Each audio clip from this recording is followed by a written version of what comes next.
이 성탄절이 다가오고 있습니다. 여러분 날씨가 많이 추워졌습니다. 건강에 유의하시기 바랍니다. 예수님께서 이 땅에 오셨다는 것은 우리의 구원자로 이 땅에 오셨다는 것은 우리가 우리의 구원을 이룰 수 없다 하는 것을 증명합니다. 내가 내 힘으로 내 구원을 이룰 수 있다면 예수님께서 이 땅에 오실 필요가 없으시겠죠? 내가 내 힘으로 내 능력으로 구원을 이룰 수 없기 때문에 예수님께서 구원자로 이 땅에 오셔서 우리를 구원해 주시는 것입니다. 그래서 우리는 내 능력의 약함에 대해서 너무 절망할 필요가 없습니다. 우리의 능력은 원래 약한 것이고 우리는 원래 무능한 그런 존재이다 하는 것을 우리가 항상 기억해야 됩니다. 그렇지 않으면 이 땅을 살아가면서 실망하고 절망에 빠지게 되는 것이죠. 저는 우리 성탄절이 이렇게 되면 항상 함께 묵상하는 말씀들이 있습니다. 예수님께서 이 땅에 오셨다는 이 사실을 우리가 기억하면서 기뻐하며 감사하는 성탄의 그런 주간들이 되시기를 간절히 바랍니다.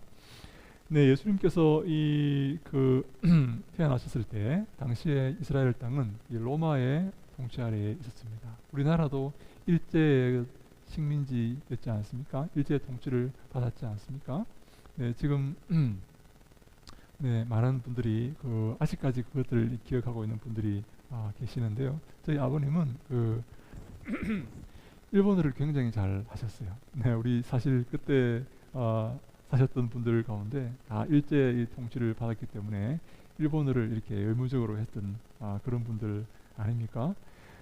근데 이 예수님 당시도 예수님의 이 나라 이스라엘은 로마의 통치를 받고 있었습니다. 로마의 그 초대 황제가 이 가이사 아구스토라는 사람인데 이 사람이 황제 자리에 등극하자 하면서 온 로마 지경에 이 인구 조사를 이렇게 명령합니다. 온 로마의 시민들은 로마의 제국의 이 백성들은 다 이 자기 고향으로 돌아가서 이 호적을 등록하라 이렇게 명령을 내립니다. 이것은 역사적으로 이렇게 기록되어 있습니다.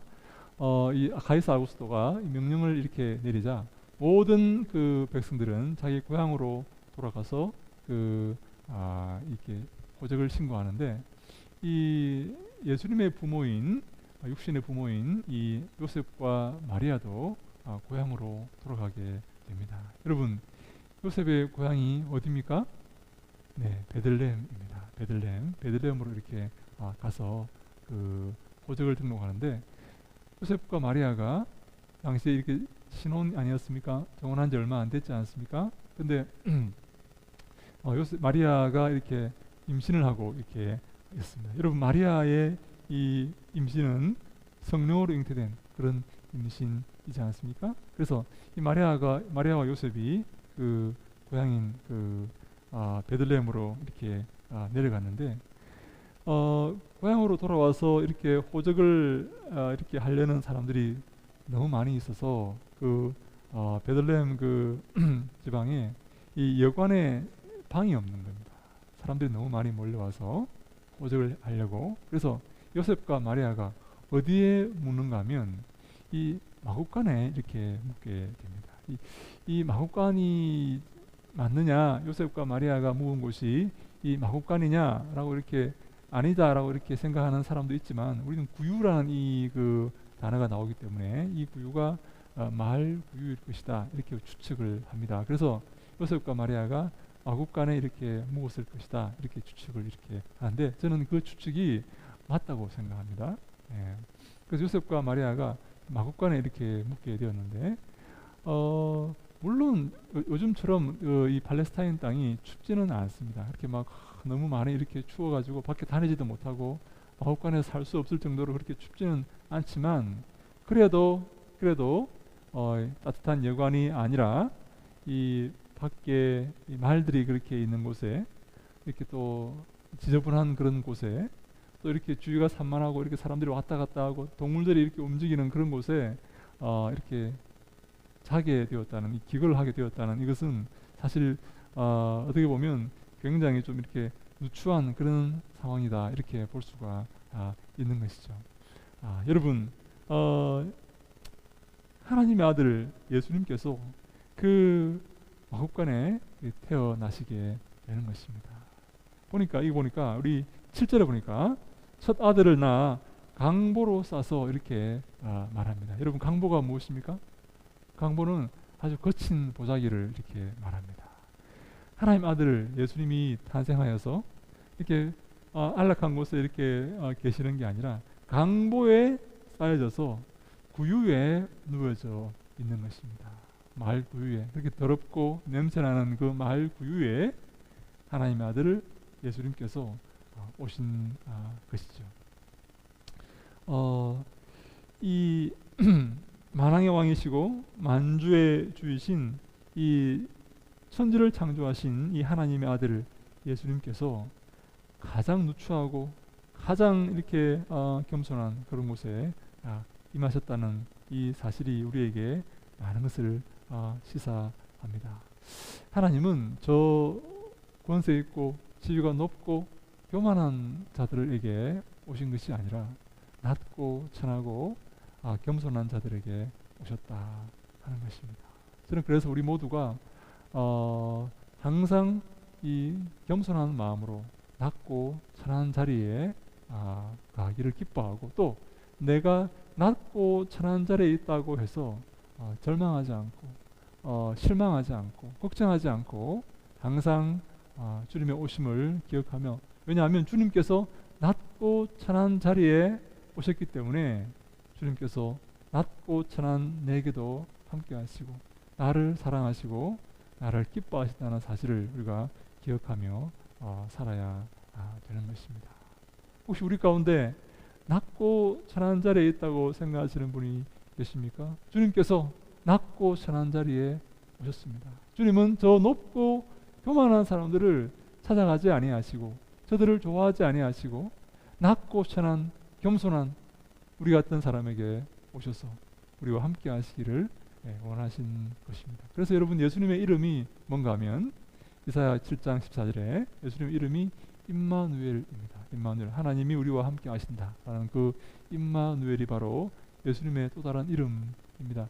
하나님이 우리와 함께 하신다는 사실을 알게 하시기 위해서 낮고 천한 그곳에 예수님께서 오셔서 내가 너희와 함께 하신다라고 우리에게 말씀해주고 계시는 것입니다. 근데요, 여러분, 이 하나님의 이 놀라우신 그 은혜를 우리가 바라볼 때에 우리 마태복음 9장 13절 말씀을 같이 한번 읽어볼까요? 유튜브 뒤에 나옵니다. 마태복음 9장 13절 말씀 같이 읽습니다. 시작. 너희는 가서 내가 긍휼을 원하고 제사를 원하지 아니하노라 하신 뜻이 무엇인지 배우라. 나는 의인을 부르러 온 것이 아니요 죄인을 부르러 왔노라 하시니라. 아멘. 네, 우리 예수님께서 특별히 이렇게 말씀하십니다. 나는 의인을 부르러 온 것이 아니고 죄인을 부르러 왔다, 이렇게 말씀하십니다. 여러분, 우리 가운데 의인이 있습니까? 누가 의인입니까? 어려운 사람입니까? 이것은 어렵다고 스스로 생각하는 사람을 의미합니다. 예수님은 나는 어렵다고 생각하는 사람에게 온 게 아니고 나는 죄인이라고 생각하는 사람들에게 오셨다라고 말씀하시는 것입니다. 여러분은 어렵다고 생각하십니까?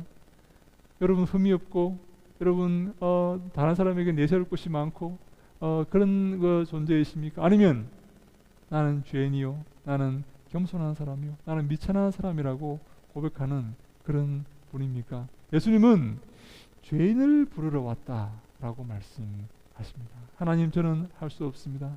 저는 죄인입니다.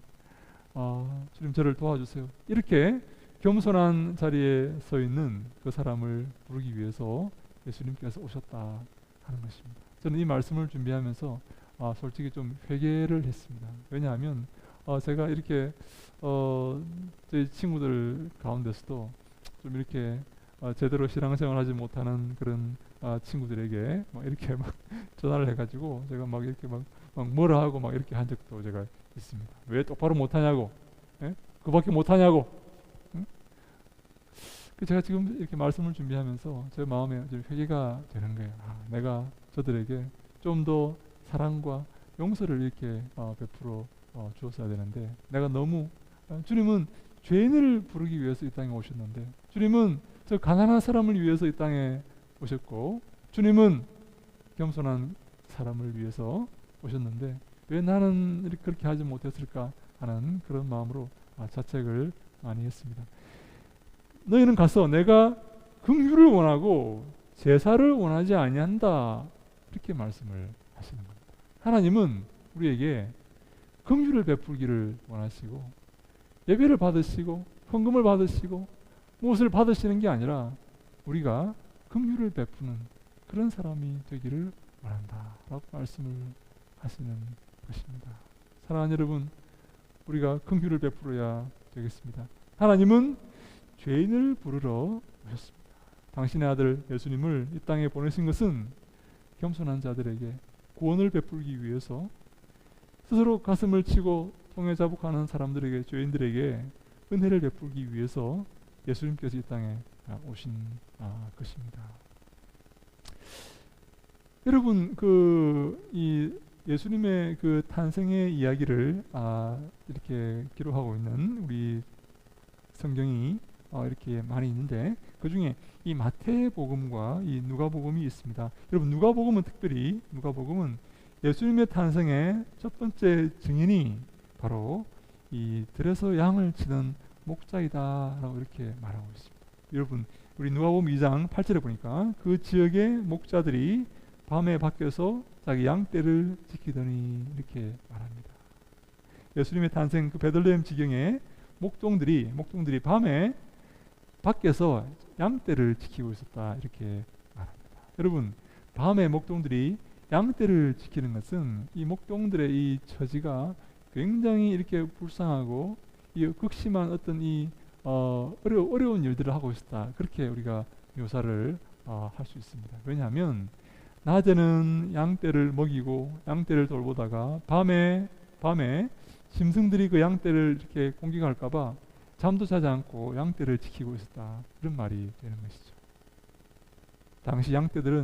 당시 목동들은 특별히 이 짐승의 배설물을 밟고 다니기 때문에 이 부정한 그런 사람들이라고 손가락질 받는 그런 사람들이었습니다. 여러분, 예수님의 탄생의 첫 번째 증인이 누가복음에 의하면 바로 목동들입니다. 가장 천하고 가장 어려운 일을 하고 있는, 가장 손가락질 받고 있는, 살아가는 그런 사람들이 바로 예수님의 첫 번째 부활의 탄생의 증인이었다라고 성경이 말씀하고 있습니다. 왜 예수님은 저 예루살렘의 고관 대작들에게 먼저 가지 아니하시고 저 대통령 왕에게 먼저 가지 아니하시고 가장 낮고 천한 저 목동들에게 먼저 찾아가셨을까요?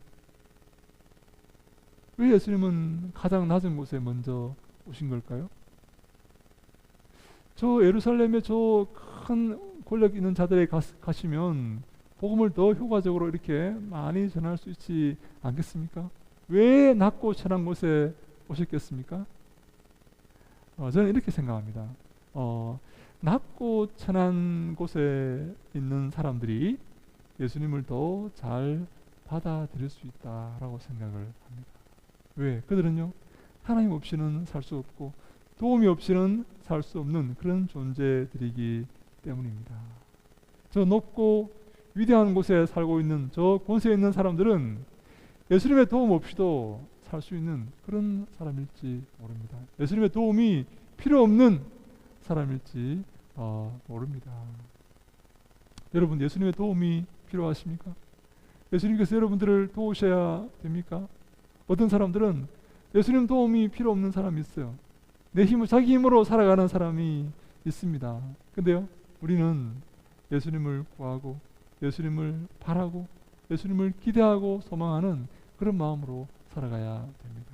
여러분, 예수님께서 먼저 초림, 이 2000년 전에 오셨을 때 그 모습과 이제 심판주로 오시는 그 모습이 비슷한 그런 면이 있습니다. 심판주로 오실 때도 예수님은 예수님을 사모하는 사람들에게 오십니다. 예수님의 오심을 기다리는 사람들에게 오십니다. 예수님을 사모하고 예수님을 정말 바라고 있는 그런 사람들에게 오신다 하는 것입니다. 우리 잠언 8장 17절 말씀 같이 읽습니다. 시작. 나를 사랑하는 자들이 나의 사랑을 입으며 나를 간절히 찾는 자가 나를 만날 것이니라. 아멘. 누가 예수님의 사랑을, 하나님의 사랑을 입는다고요? 하나님을 사랑하는 사람들이 하나님의 사랑을 입는다는 것입니다. 누가 하나님을 만나게 된다고요? 하나님을 찾는 자가 하나님을 만나게 된다 하는 것입니다.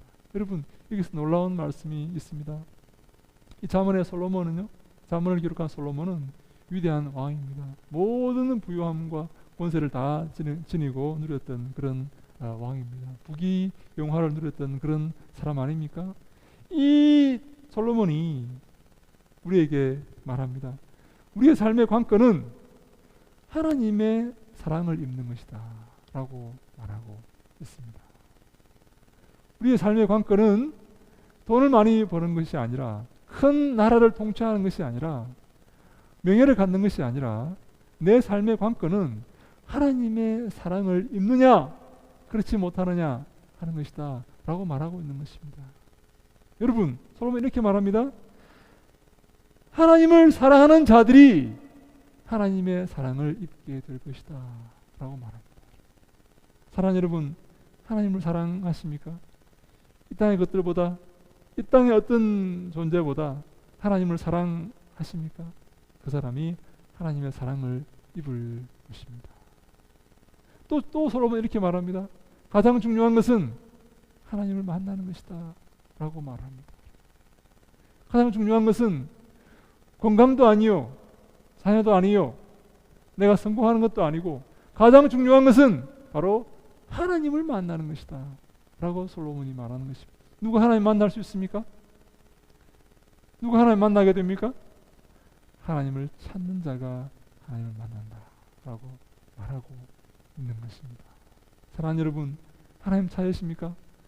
하나님이 필요하십니까? 내 삶에 하나님 안 계시면 내 삶이 의미가 없는 그런 삶을 사십니까? 하나님만 나의 도움이시고 하나님만 나의 필요가 되십니까? 하나님만 나의 전부가 되십니까? 그 사람이 복 있는 사람입니다.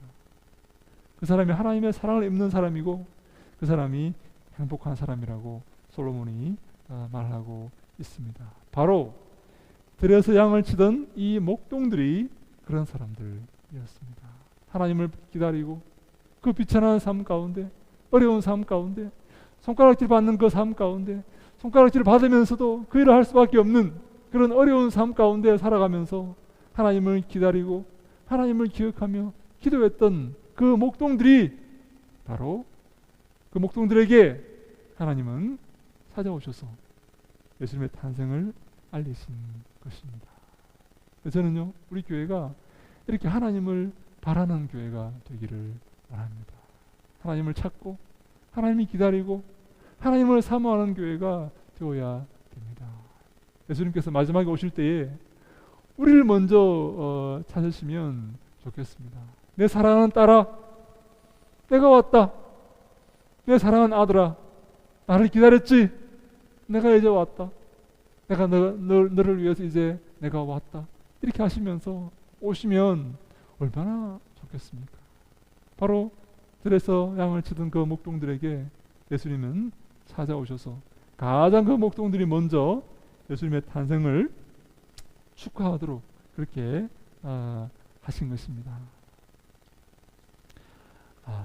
우리 시편 53편 2절 말씀을 한번 읽어볼까요? 시작.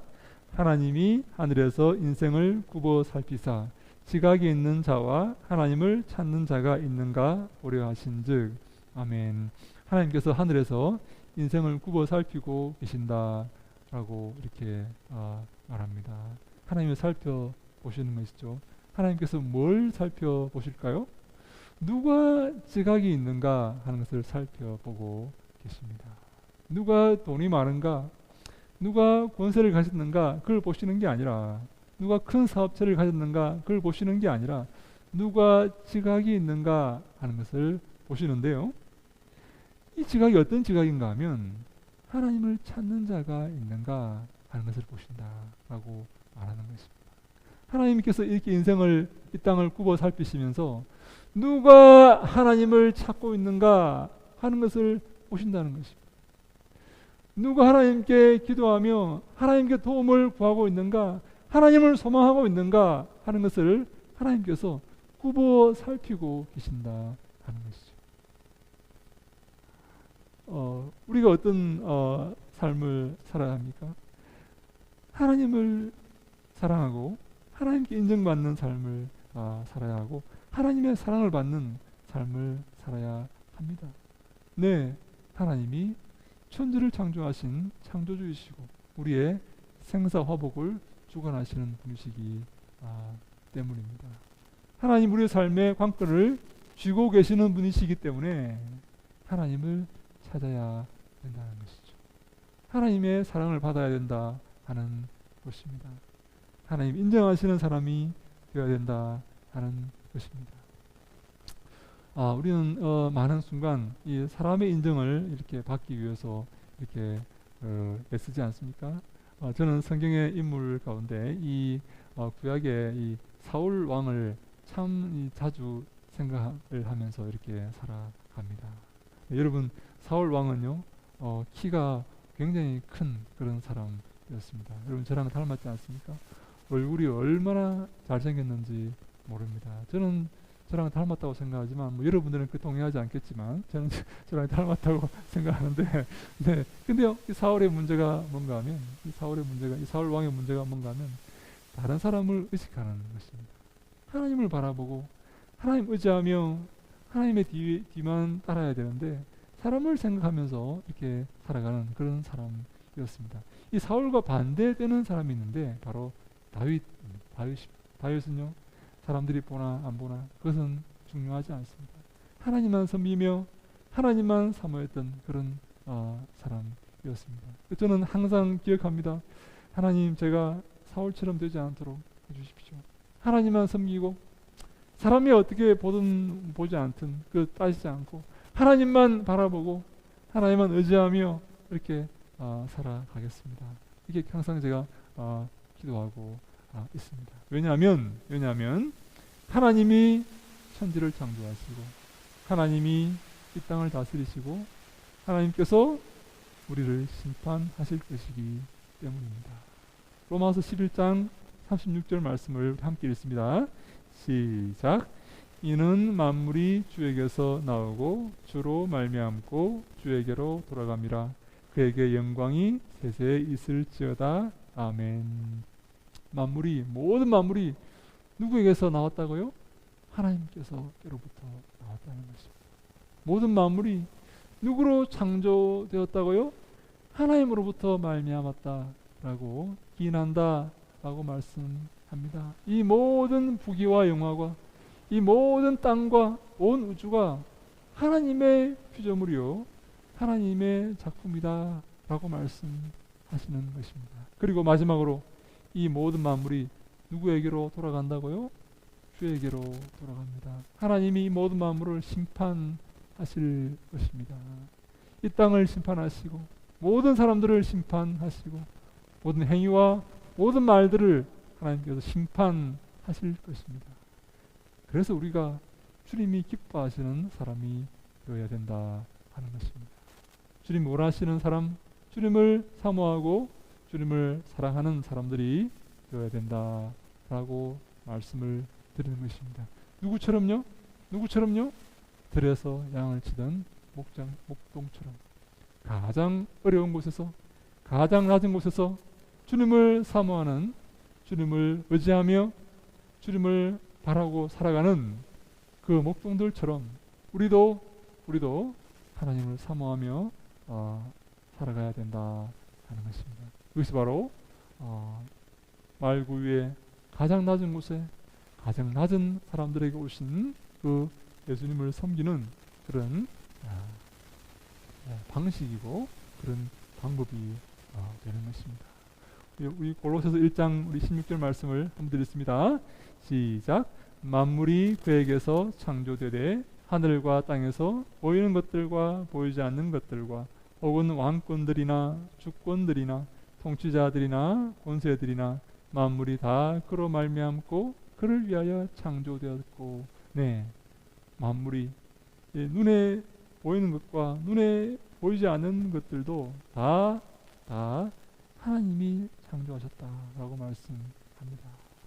여러분, 요즘은 이 인터넷 시대이기 때문에 눈에 보이지 않는 것들이 이렇게 너무 많이 있습니다. 눈에 보이지 않습니다. 여러분, 얼마나 많은 이게 전파들이 이렇게 흐르고 얼마나 많은 정보들이 이렇게 이 인터넷에 이렇게 우리가 접할 수가 있습니까? 눈에 안 보이는 것들이 저는 더 많은 것 같아요. 눈에 보이는 것은 점점 이제 의미가 없어지고 눈에 안 보이는 것들이 더 우리를 많이 이렇게 우리와 연관된 그런 것들이 있는 것 같습니다.